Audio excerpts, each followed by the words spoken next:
Four decisions are colliding in Foxborough, but today's real story is hiding beyond the obvious names. It is in the missing snaps, the expanded opportunities, and the experiments that look small until you see the full roster taking shape. Patriots Nation, listen closely. One receiver found another gear at exactly the right time. Another may have been protected for a trade. A corner seized an opening, and a quarterback became an emergency tool. If you like this unfiltered read, hit the like button and rate your confidence in this roster. Today we are going where the depth chart meets the back room. 2 weeks ago, Kyle Williams looked like he might be counting down to cutdown day. He spent part of camp as the 7th wide receiver in the rotation. For a third-round pick entering year 2, that is no harmless August experiment. It is a warning. His summer started poorly, the room got deeper, and every rep carried the risk that somebody else would take his place. But speed can brutally change roster meetings. New England trailed Philadelphia 7-3 with 4 minutes and 3 seconds left in the half when Tommy DeVito got protection, held the safety, and found Williams isolated against press coverage.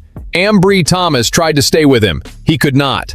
Williams went 69 yards down the right sideline for the touchdown and a 10-7 lead in a game the Patriots eventually won 24-21. That made it 2 straight preseason games with a Williams touchdown after he also scored against Indianapolis.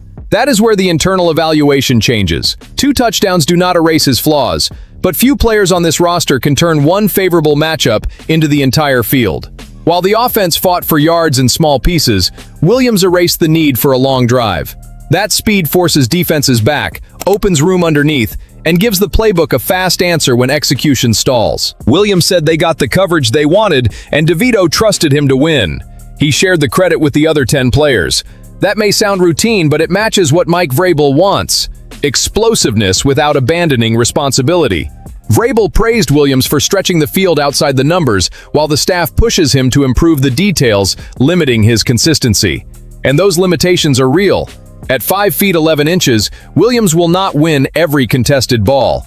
His release package at the line is dangerous, but he needs to separate better at the top of routes and find answers when the corner survives his first move. As a rookie, he caught only 10 passes, although 3 of them became touchdowns. The explosive efficiency showed up. A steady presence did not. That is why Efton Chisholm's comment matters. Chisholm said Williams has been working on more than vertical routes. If that progress is starting to carry into games, the personnel department is no longer deciding whether to keep a pure speed threat. It is deciding whether to cut a receiver who began expanding his route tree under pressure. With roster cuts set for August 30th, Williams has not earned comfort. He has done something more useful, made his release extremely difficult to defend inside that meeting room. And now the first piece of backroom noise enters the picture. When one player rises this fast, somebody else loses space, reps, or security. In that same receiver room, one healthy name did not play a single offensive snap against Philadelphia. That absence may say more about New England's next move than any pass thrown that night. Kayshon Boutte watched the offense from the sideline, just like A.J. Brown, Romeo Doubs, Demario Douglas, and Mac Hollins. The difference is the context. The other names are treated as established pieces of the plan. Boutte has spent weeks surrounded by trade rumors after reports that he asked to leave when New England strengthened the position during the offseason. Ben Volen of the Boston Globe offered a read worth watching. Keeping Boutte out may have been about protecting his health while the Patriots pursue a trade this week. In Volen's estimation, a 4th-round pick might be enough to get it done. Elliot Wolf said the organization tries to be direct with players in this situation and tells them to control what they can. Todd Downing praised the professionalism of Boutte and called his approach an example he will use for the rest of his career. Boutte said he is blocking out the noise. Nobody has burned a bridge publicly. Quite the opposite. Everyone appears to be protecting the relationship and his value at the same time. That is how people act when a franchise wants every option available. There is a case for trading him. Boutte is entering his final contract year. There is no sign of an extension, and the room changed dramatically with Brown and Doubs. In 14 games last season, he recorded 33 catches for 551 yards and 6 touchdowns.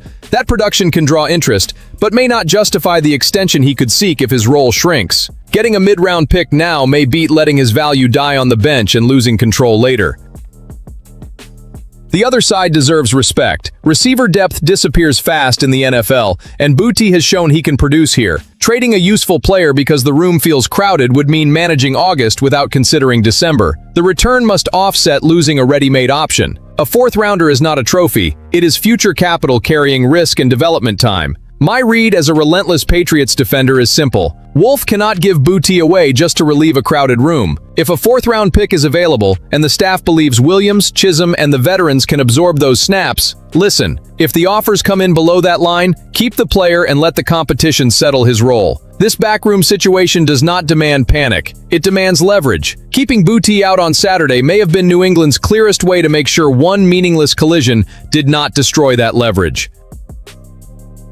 But this cut-down puzzle does not stop with the offense. While one absence may have protected trade value, an injury in the secondary opened an unexpected laboratory. A veteran who arrived without headlines is using every extra rep to convince Vrabel that he belongs in this defense. Kendall Vildor did not expect the Patriots to call in March. Once they did, he connected the dots. He had spent a short stretch with Mike Vrabel in 2023, knew parts of the staff, and understood how the coach runs a team. Vildor compared Vrabel to Dan Campbell, calling both real head coaches. For a player fighting behind Christian Gonzalez and Carlton Davis, familiarity does not guarantee a job. It shortens the time needed to understand the standard. The key detail is the opportunity created by Gonzalez's situation. With the starter dealing with an injury, Vildor received more practice reps and a bigger showcase. He did not frame that as a favor. Every trip onto the grass, he said, lets him show the coaches he can hold his own. That mindset fits a room with a settled top and open jobs behind it. Against the Eagles, Vildor nearly made an interception, but a defensive penalty erased the play. It would have been easy to lose focus after watching a takeaway disappear. He answered with 2 pass breakups, including one on 3rd down that forced a punt. That sequence may interest the staff more than the isolated picture of the interception. The play was wiped away. His aggression stayed. Since April, Vildor said, this defense has hammered takeaways in individual drills and every installation. He calls himself a crafty corner, versatile enough to execute different techniques. The scheme mixes man coverage, aggression, and chances to keep his eyes on the ball. That fits his profile and makes these extra opportunities feel like a real audition, not temporary filler. That is where this development connects to the previous one. Boutte may be a tradable asset because New England has relative abundance at wide receiver. Vildor is chasing a spot because the secondary needs trustworthy answers behind 2 starters. Building the 53 is not about selecting the 53 most recognizable names. It is about spreading security across positions carrying different kinds of risk. Put yourself in the Foxborough war room. For the final cornerback spot, would you prioritize a veteran who knows the system or a younger player with the higher ceiling? Drop your read in the comments. The staff has to solve that equation without losing the aggressive identity it has trained since April. The final story takes that same versatility argument somewhere almost impossible to predict. This player began the summer buried in a long quarterback line, led the comeback, and showed another skill that could change the roster math, even if league rules limit how New England could actually use it on Sunday. But Patriots Nation, this is where things get really interesting. Morton entered camp 7th in the quarterback line, with limited reps and no path to threatening Drake Maye. There should be no debate. Maye is the long-term starter, Tommy DeVito won the QB2 job, and Morton is fighting for a different future. He must convince the staff that developing a 3rd quarterback deserves a roster spot. Saturday gave him his strongest argument. Morton threw for 129 yards and led the deciding drive in the 24-21 victory. He found undrafted receiver Nick DeGennaro for the go-ahead touchdown. Morton completed 6 passes on that final drive, showing accuracy and control when a young quarterback could have rushed, lost himself in the urgency, and turned pressure into a mistake. The McDaniels fit also shows in Morton's mobility. At Texas Tech, he moved out of the pocket and reset inside it to extend plays.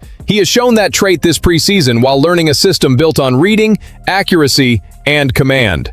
As the 3rd quarterback, his weekly work could matter without game action. He can imitate opponents like Sam Darnold or Trevor Lawrence on the scout team, test the defense, and accelerate his development. Then comes the unusual part. Morton also served as the backup punter against Philadelphia. If he is dressed only under the emergency quarterback rule, he cannot take over the punting duties if Bryce Baringer gets hurt. The staff would face some complicated decisions depending on how Morton was activated on game day. Even so, the experience reveals athletic flexibility, willingness, and a creative way to increase his usefulness. That detail carries weight when one roster spot needs to justify 2 different functions. The emergency 3rd quarterback rule gives the Patriots a path to protect Morton on the 53-man roster. Sending him to the practice squad risks another team seeing the same project and taking him. Keeping him sacrifices depth elsewhere. That is the calculation. This is not about collecting quarterbacks. It is deciding whether a draft pick who has shown accuracy under pressure deserves a year inside Josh McDaniels' laboratory. I would keep Morton. Quarterback is too valuable to manage only for the present, and the Patriots know the cost of reaching a Sunday without prepared answers. DeVito gives them immediate security. Morton gives them development, mobility, and a weekly tool for the defense. The punting is a bonus, not the central justification.